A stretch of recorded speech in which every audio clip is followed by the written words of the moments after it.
France 2 fait un nouveau reportage sur les cryptos. Trump nomme encore de nouveaux pro-Bitcoin dans son gouvernement. Vanek voit un Bitcoin à 42 millions de dollars. On décrypte tout ça maintenant dans la Minute Crypto.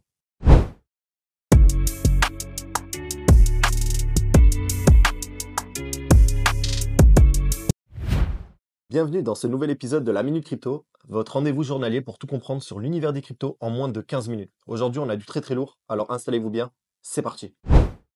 Hier soir aux 20h de France 2, on a eu un reportage vraiment intéressant. Alors là, franchement, je m'attendais vraiment à de la négativité, un peu de sarcasme ou quoi que ce soit, mais vraiment, c'est tout l'inverse. On a eu de l'objectivité comme on n'en a pas l'habitude. Donc au final, j'étais vraiment surpris et ils en ont bien parlé.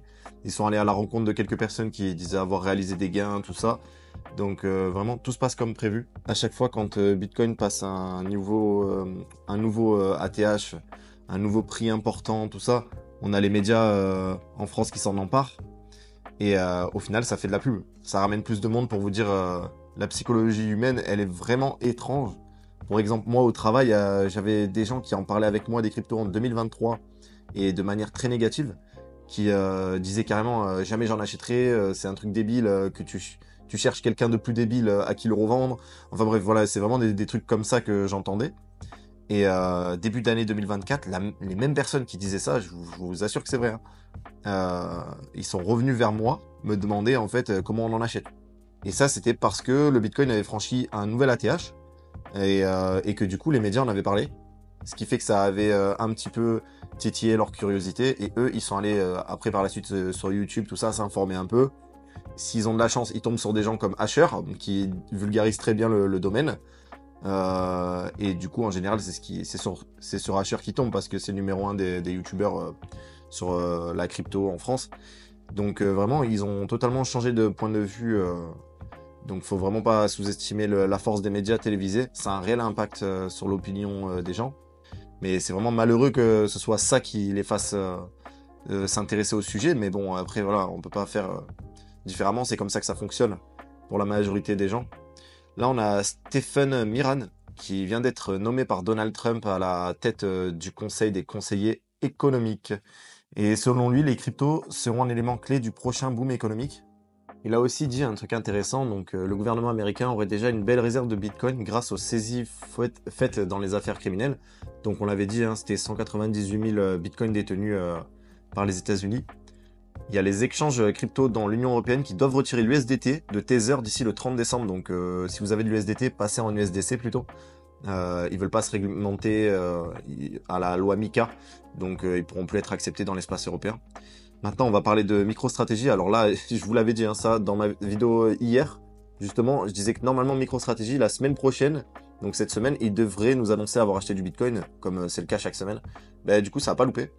Alors, ils ont racheté 5262 Bitcoins supplémentaires, à un prix moyen de 106 600 dollars, pour environ 560 millions de dollars investis. Au 23 décembre 2024, MicroStrategy détiendrait donc 444 262 bitcoins sur un prix moyen d'achat de 62 000 dollars. Donc c'est une belle moyenne par rapport au prix où on est actuellement.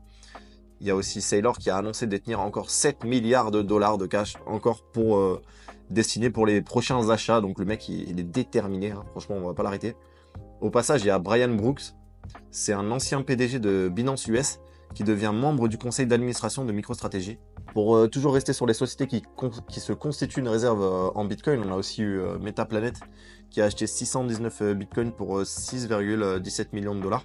Donc on l'avait dit à la vidéo juste avant, Metaplanet, en fait, ils avaient levé un gros crédit, je crois, en yens, un truc comme ça, si je dis pas de bêtises.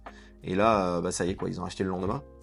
Selon Vanek, une réserve de 1 million de bitcoins détenue par les États-Unis pourrait réduire la dette nationale de 35% d'ici 2049. Donc, ils ont fait des analyses qui reposent sur une hypothèse qui est vraiment audacieuse, hein. Selon eux, un taux de croissance annuel moyen de 25% pour Bitcoin, ça nous ferait atteindre en fait un Bitcoin à 42 millions de dollars d'ici 2049. C'est un truc... Enfin bref, là franchement... Ouais, tu t'essaies de visualiser le prix en 2049, enfin, je veux dire, c'est un truc de fou d'essayer de visualiser ce prix-là, mais bon. Pendant ce temps, la dette nationale américaine augmenterait à un rythme de 5% par an, passant de 37 000 milliards, donc ça c'est pour 2025 en prévision, à 119 milliards sur la même période. Donc 119 milliards, ça c'est un truc de fou. Je crois que c'est l'argent qui est dans le monde en fait, totalement, en prenant en compte toutes les dettes de tous les pays. Je crois que c'est 90 milliards ou 100 milliards, quelque chose comme ça. Là, ce serait que pour les États-Unis. Et franchement, j'imagine pas l'inflation, combien vaudrait les 10 000 dollars que tu as en compte en banque aujourd'hui en termes de valeur d'achat en 2049, si c'est vraiment horrible. Enfin bref, j'espère que tout le monde va être curieux et commencer à investir et à pas seulement laisser toute son épargne en banque, parce que c'est comme ça que ça va se faire grignoter par une inflation aussi, aussi démesurée, quoi. Parce que là, franchement, tous les pays vont faire que imprimer de l'argent. Ça, c'est inévitable. C'est comme ça que ça repose, en fait, ce système. C'est comme ça. Donc, quoi qu'il arrive, l'inflation sera là. Quoi qu'il arrive, votre argent va se faire grignoter par l'inflation. Et si on cherche pas un minimum à s'éduquer, à être curieux sur le sujet, ben, on va payer cette taxe qui est invisible, en fait, l'inflation. Et donc là, on a Donald Trump qui a nominé Bo Hines. C'est juste un mec, il a à peine 30 ans, quoi. Hein. Il prendra la tête du Crypto Council en tant que directeur exécutif. Donc c'est un conseil présidentiel. C'est ce conseil présidentiel, en fait, qui est là pour conseiller, en fait, pour les actifs numériques. Présidé par David Sachs, hein, on avait déjà parlé. Ils auront pour mission, en fait, de booster l'innovation, le développement des actifs numériques. Dans ces nouvelles fonctions, Bo travaillera main dans la main avec David Sachs pour accélérer la croissance du secteur tout en garantissant aux acteurs de l'industrie les ressources nécessaires pour réussir. Donc vraiment, une chose est sûre, comme je le dis tout le temps, Trump continue d'entourer son gouvernement de figures pro-crypto. Et là, c'est pas une surprise, hein, ça en dit long sur la stratégie, la direction qu'il veut donner à son gouvernement. Il y a Nokia, le géant des télécoms, qui a récemment déposé un brevet pour un dispositif, une méthode et un programme informatique dédié au cryptage d'actifs numériques. Ça, ils s'y mettent aussi. Donc voilà. Et c'est tout pour aujourd'hui dans la Minute Crypto. Si vous avez aimé, pensez à vous abonner, activer la cloche, liker, commenter et partager.